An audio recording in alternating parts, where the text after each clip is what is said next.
তাহলে এখানে আরেকটা আলোচনা আমরা হরফে জার সম্পর্কে জেনে নেই যে আন্না হুরুফাল জাররাতা আলা সালাসাতি আকসামিন বিন নাযর ইলা যাওয়াতিহা, মূল বৈশিষ্ট্যের দিকে লক্ষ্য রেখে হরফে জারকে তিন ভাগে ভাগ করা যায়।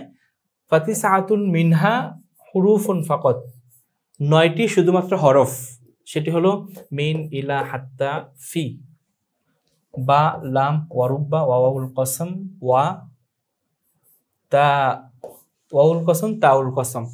এই যে 9টি, এই 9টি হলো শুধুমাত্র হরফ হিসেবে ব্যবহৃত হয়। ওয়া খামসাতুম মিনহা তাকুনু হুরুফান তারাতান ওয়া আসমাআন উখরা, এবং পরবর্তী যে 5টা, এই 5টা কখনো হরফ হিসেবে ব্যবহৃত হয়, আবার মাঝে মাঝে ইসিম হিসেবে ব্যবহৃত হয়। কি সেগুলো? আন, আলা, কাফ, মুনজু, মুজ, এগুলো। ওয়া সালাসাতুম মিনহা তাকুনু হুরুফান মাররাতান ওয়া আফআলান উখরা, আর 3টি যেগুলো আছে, এই 3টি কখনো হরফ হয়, কখনো ফেল হয়। সেগুলো কি? ওয়াহিয়া খালা, আদা, আর এটা হলো হাসা। তাহলে এখানে 3টা ভাগ দেখলাম।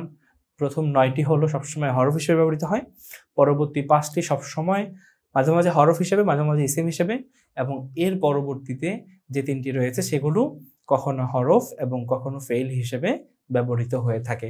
তাহলে হরফে জার সম্পর্কে আমরা একটা সংক্ষিপ্ত নাতিদীর্ঘ আলোচনা জানলাম।